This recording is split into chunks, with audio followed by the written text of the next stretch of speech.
Hello, এই যে 26-27 কি অবস্থা তোমাদের? তোমরা কি ইংরেজি নিয়ে অনেক বেশি প্যারা খাচ্ছ?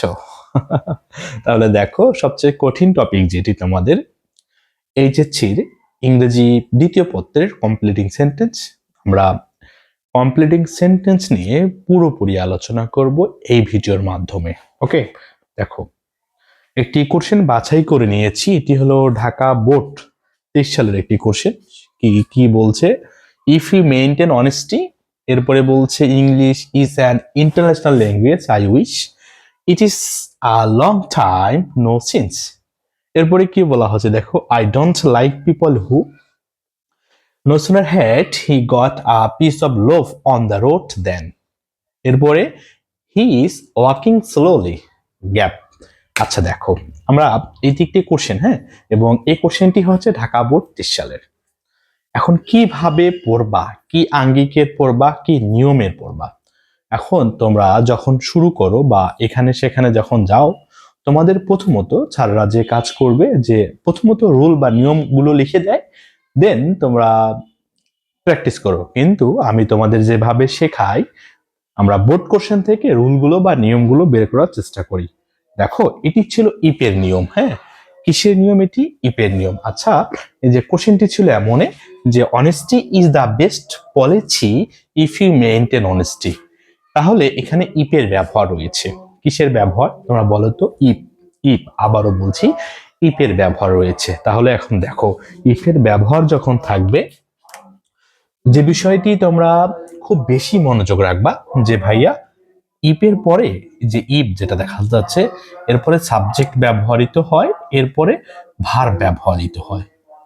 আবার এই ভার্বটি লক্ষ্য রাখতে হবে, কিন্তু যেভাবে বলছি শুনে নাও। এই ভার্বটি ভার্বের ভি1 থাকতে পারে, ভার্বের ভি2 থাকতে পারে, এবং হ্যাড প্লাস ভার্বের ভি3 ফর্ম থাকতে পারে। ওকে, তাহলে ইপের পরে সাবজেক্ট প্লাস দেখো ভার্বের ভি1 মানে প্রেজেন্ট, ভার্বের ভি2 বলতে পাস্ট, আর হ্যাড প্লাস ভার্বের ভি3 রূপ যখন থাকবে, নিয়মগুলো একটু ভিন্ন হয়ে যাবে। কিরকম? যখন ভি1 থাকবে তখন কাজ থাকবে কি দেখো, এক্সটেনশন থাকবে এরপরে। হ্যাঁ, এক্সটেনশনের পরে তোমাদের যে কাজটি থাকবে, সাবজেক্ট নিয়ে আসবা। মাস্ট বি, সাবজেক্ট নিয়ে আসতেই হবে। এরপরে কি বলছে দেখো, সাবজেক্টের পরে শ্যাল ইউজ করতে হবে অথবা উইল ইউজ করতে হবে। এখন এই যে শ্যাল, তুমি শুটও ইউজ করতে পারো। এরপরে দেখো, এরপরে ক্যান বা মে এগুলো ব্যবহার করতেই পারো, এবং ব্যবহার না করলে হবে না। তুমি সেন্টেন্সটার পূর্বের অংশ পরের অংশ মিল রেখে পূরণ করবা, যে গ্যাপ অংশটি থাকবে। এরপরে ভার্বের বেস ফর্ম প্লাস এক্সটেনশন, এটা গেল।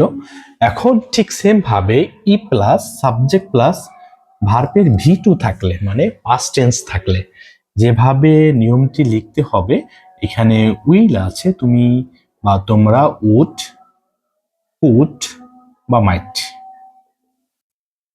এরপরে ভার্বের বেস ফর্ম প্লাস এক্সটেনশন। কেন বললাম যে ভাইয়া উড, কুড, মাইট, এরা হলো মডাল ভার্ব। মডাল ভার্বের পর ভার্বের বেস ফর্ম ব্যবহৃত হয়। আবার হ্যাড যখন থাকবে তখন দেখো যে উড, কুড, মাইট, এই যে উড, কুড, মাইটের পরে তোমরা যুক্ত করে দিবা হ্যাভ প্লাস ভার্বের ভি3 ফর্ম প্লাস এক্সটেনশন। ওকে, অনেকেই ভার্বের ভি2 বলবে, কিন্তু এখানে সেটি ভার্বের ভি2 নয়, ভার্বের ভি3 রূপ, পাস্ট পার্টিসিপেল যাকে বলা হয়। ওকে, তাহলে কি বলা হচ্ছে? Honesty is the best policy if you maintain honesty you will be respected by all. এখন দেখো, যখন নিয়মটি হবে এরকম, যখন মডাল ভার্বের পরে আমরা বিই যুক্ত করব, লিখে দিলাম modal verb plus be plus ভার্বের ভি3 রূপ প্লাস এক্সটেনশন। ওকে, তাহলে তুমি মডাল ভার্বের পরে বা তোমরা মডাল ভার্বের পরে ভার্বের বেস ফর্ম বসাতে পারো, অথবা মডাল ভার্বের পরে বিই অথবা হ্যাভ যুক্ত করে ভার্বের ভি3 রূপ বসাতে পারো। দেখো বলছে if you maintain honesty you will be respected by all.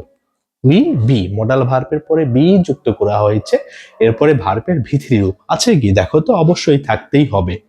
এরপরে দেখো বলছে if you maintain honesty you will succeed in life. আচ্ছা দেখো, অনেকে মনে করবে যে ভাইয়া সাকসিড যে ইউজ করেছেন আপনি বা ব্যবহার করেছেন, এটি তো ভার্বের ভি টু ফর্ম। না রে বোকা, এটি হলো ভার্বের বেস রূপ। আবার দেখো, পিপল উইল ট্রাস্ট ইউ, মানুষজন তোমাকে বিশ্বাস করবে। তাহলে ইপের যে নিয়মটি রয়েছে, আশা রাখি বুঝতে পেরেছো। এরপরে চলে যাচ্ছি আমরা উইশের ক্ষেত্রে।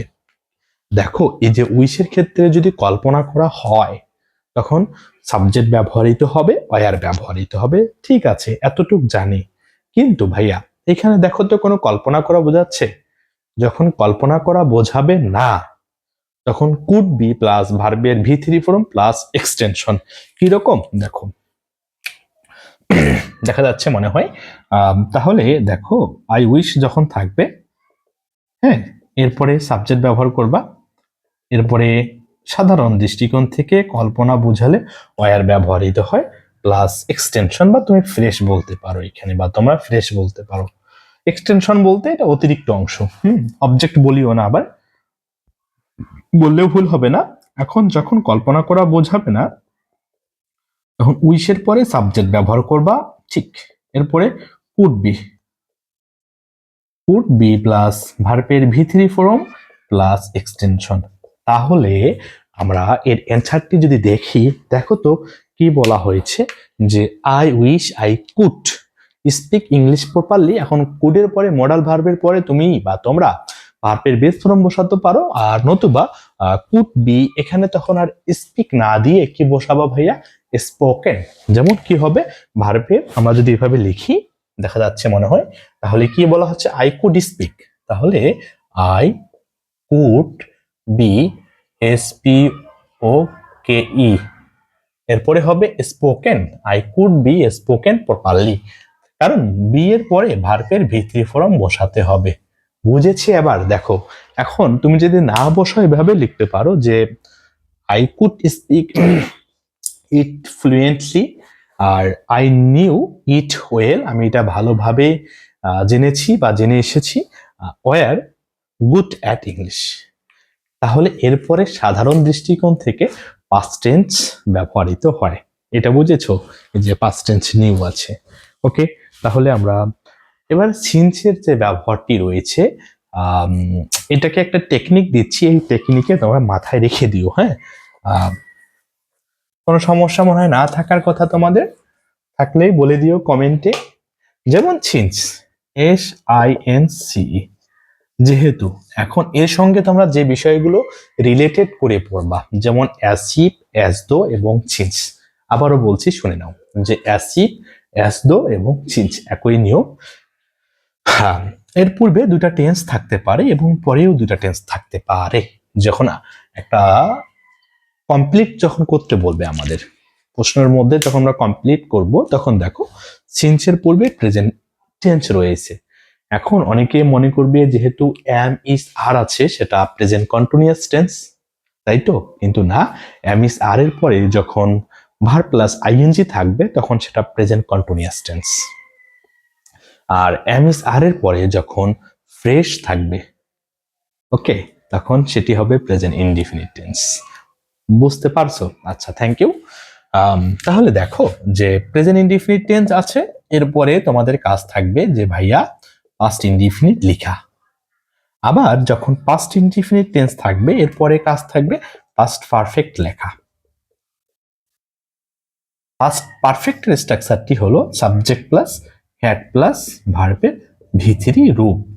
ওকে, আচ্ছা দেখো, বলা হচ্ছে ইট ইজ আ লং টাইম, এটা লম্বা সময়, সিন্স। তাহলে আমরা কিভাবে অ্যান্সারটা লিখতে পারি, we meet last, we meet last. এখন দেখো, তোমরা অনেকেই বলবা যে ভাইয়া এই মিট কেন, MET, এই মিট হলো ভার্বের ভি টু, আর MEE2, এই মিট হলো ভার্বের ভি ওয়ান। ওকে, আচ্ছা, এই ভার্বের ভি টু, ভি ওয়ান, ভার্বের ভিবি মানে ভার্বের বেস ফর্ম, কিছু পার্থক্য রয়েছে। তাহলে এটা তো বুঝে নিলাম আমরা। এরপরে দেখো, যে ভাইয়া বোঝা যাচ্ছে হি টলকস মানে কথা বলে, টু মাচ অতিরিক্ত, হোয়াইল, হোয়াইল মানে যতক্ষণ, কি বলছে, ডুইং হিজ ওয়ার্ক, বলছে ওই মানুষটি যখন কোনো কাজ করে তখন অতিরিক্ত কথা বলে, মানে বাচাল টাইপের মানুষ। যারা বেশি কথা বলে তারা হচ্ছে বাচাল। আচ্ছা, হতে পারে। আই ডোন্ট লাইক, আমি পছন্দ করি না। পিপল, মানুষজনকে পছন্দ করি না। হু, যারা। আচ্ছা দেখো, এটা হলো রিলেটিভ প্রোনাউনের একটা অংশ।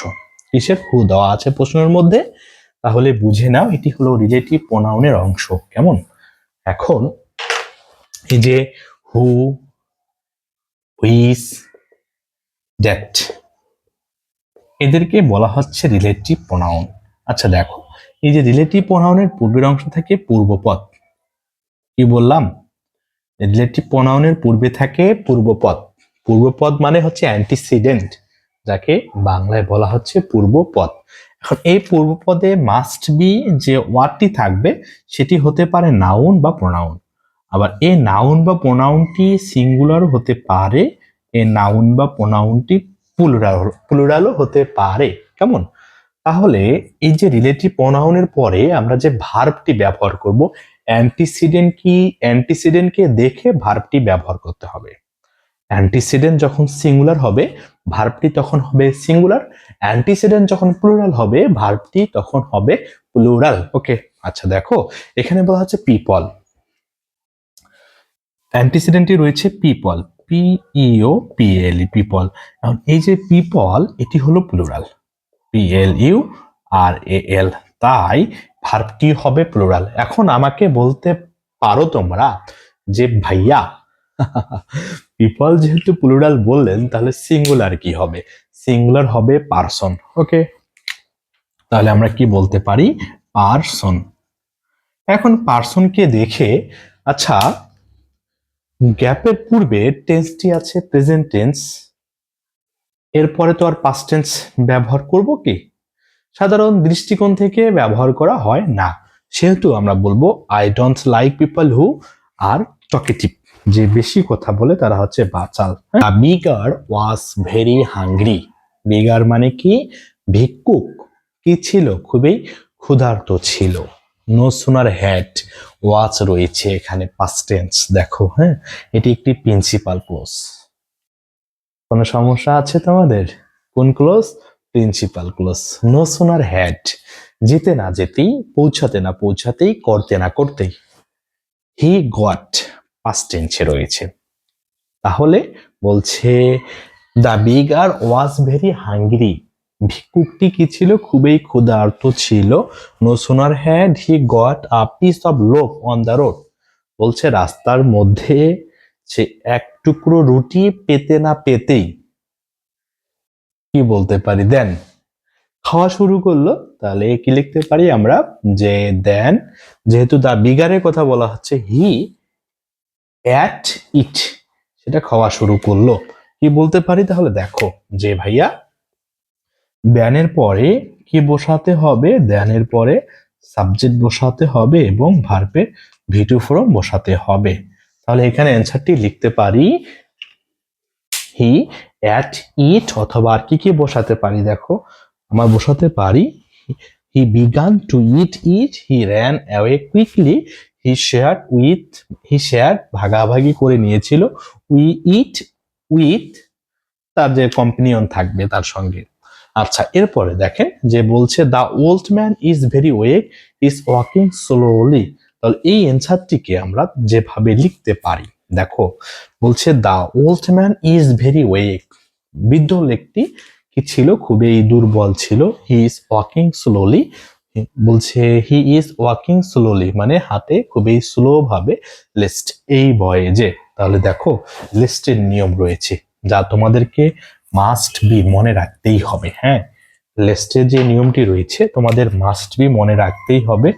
লিস্ট এর বাংলা অর্থ হলো এই ভয়ে বা পাছে।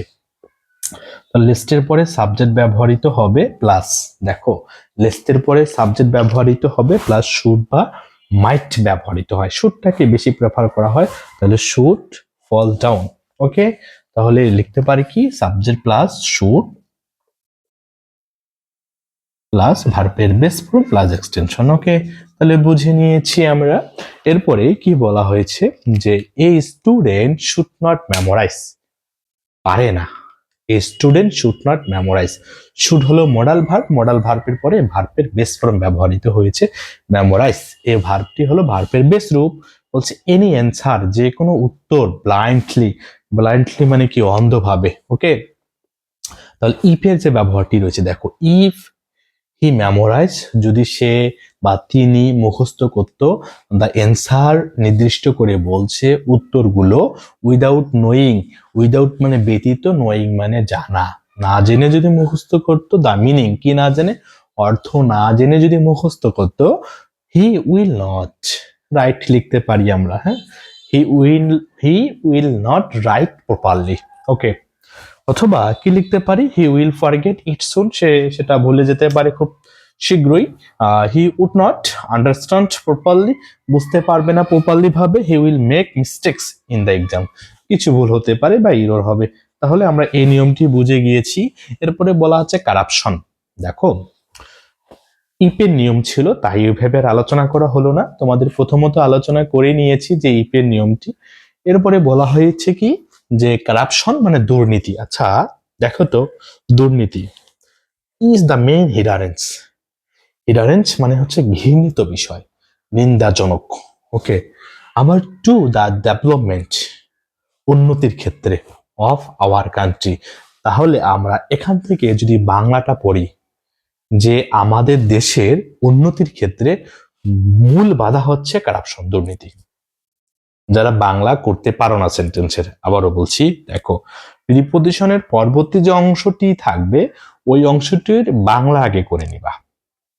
কি বলা হয়েছে দেখো, অফ আওয়ার কান্ট্রি, তাহলে এখানে বোঝা যাচ্ছে যে আমাদের দেশের, আওয়ার কান্ট্রি আমাদের দেশের, অফ মানে এর, এটা তো জানি, উন্নতির, দ্য ডেভেলপমেন্ট নির্দিষ্ট করে বলছে উন্নতি, উন্নতির ক্ষেত্রে মেইন হিডারেন্স ঘৃণিত বিষয়, মূল বা মেইন বা কোর ঘৃণিত বিষয় কোনটি, corruption. It is high time, এটা একটা উপযুক্ত সময়।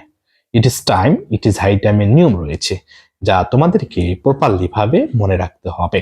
কিরকম, it is time, it is high time, এরপরে সাবজেক্ট ব্যবহার করলে ভার্বের ভি টু ফর্ম ব্যবহৃত হয়, প্লাস এক্সটেনশন ব্যবহার করতে হবে। ওকে, আরেকটি নিয়ম রয়েছে, টু প্লাস ভার্বের বেস ফর্ম প্লাস এক্সটেনশন।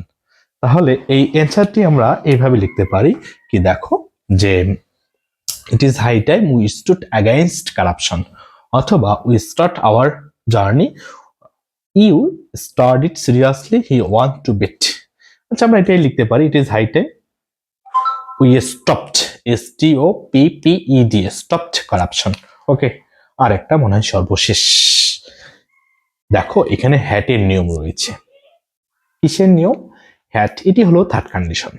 আচ্ছা দেখো, হ্যাটের যে নিয়মটি রয়েছে, তোমাদেরকে সুন্দর করে এই বিষয়টি মাথায় রাখতে হবে, হ্যাটের যে নিয়মটি রয়েছে। হ্যাঁ, যে কেন বললাম, এটি থার্ড কন্ডিশনের নিয়মের পরিবর্তে ব্যবহৃত হয় হ্যাড প্লাস সাবজেক্ট প্লাস ভার্বের ভি2। কোনো প্রকার সমস্যা নেই। আছে কি তোমাদের বলো, যে ভাইয়া হ্যাটের পরে সাবজেক্ট প্লাস ভার্বের ভি3 রূপ।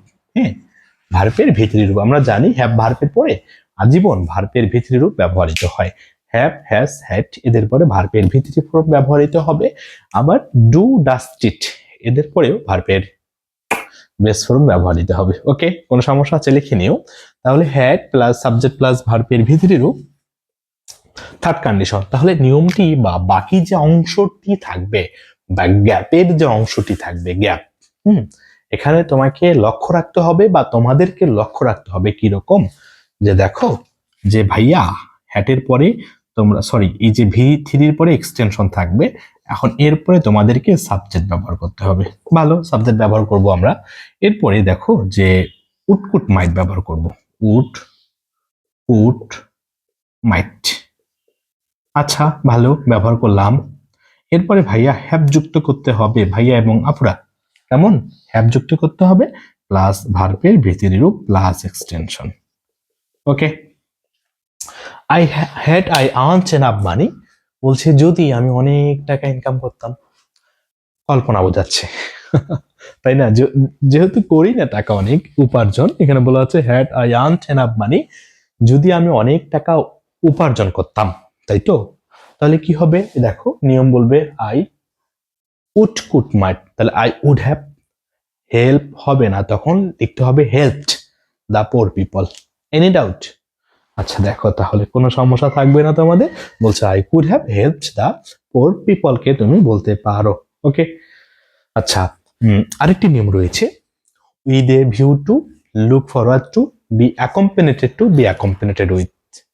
আবারও বলছি, with a view to, look forward to, be accompanied to, be accompanied with. এদের পরে ভার্ব প্লাস আইএনজি লিখতে হয় এবং বাকি অংশটি এক্সটেনশন দ্বারা পূরণ করতে হবে। আচ্ছা দেখো, মাই ব্রাদার উইল কাম, সম্ভবত, will come to Rajshahi from Dhaka, তাহলে আমার ভাই ঢাকা থেকে রাজশাহী আসবে। ওকে, ফিউচার নির্দেশক, ভবিষ্যতে, এখন না, আসবে, ফিউচার। আচ্ছা, এখন বলছে সো তাই, এখানে কমা হওয়ার কথা ছিল, সরি ফর মিস্টেক। সো তাই I have to go to station with a view two, তাহলে আমাকে যেতেই হবে স্টেশনে কি করার জন্য, যে রিসিভিং হিম, তাকে কে করার জন্য, গ্রহণ করার জন্য। তাহলে তোমরা দেখো, তোমাদের যে 23 সালে ঢাকা বোর্ডের যে কোশ্চেনটি এসেছিল, আশা রাখি সমস্যা না হওয়ার কথা। ফুললি এবং প্রপারলি বুঝতে পেরেছো? আমি আরেকবার আলোচনা করে দিচ্ছি, সুন্দর করে নোট করবা। যে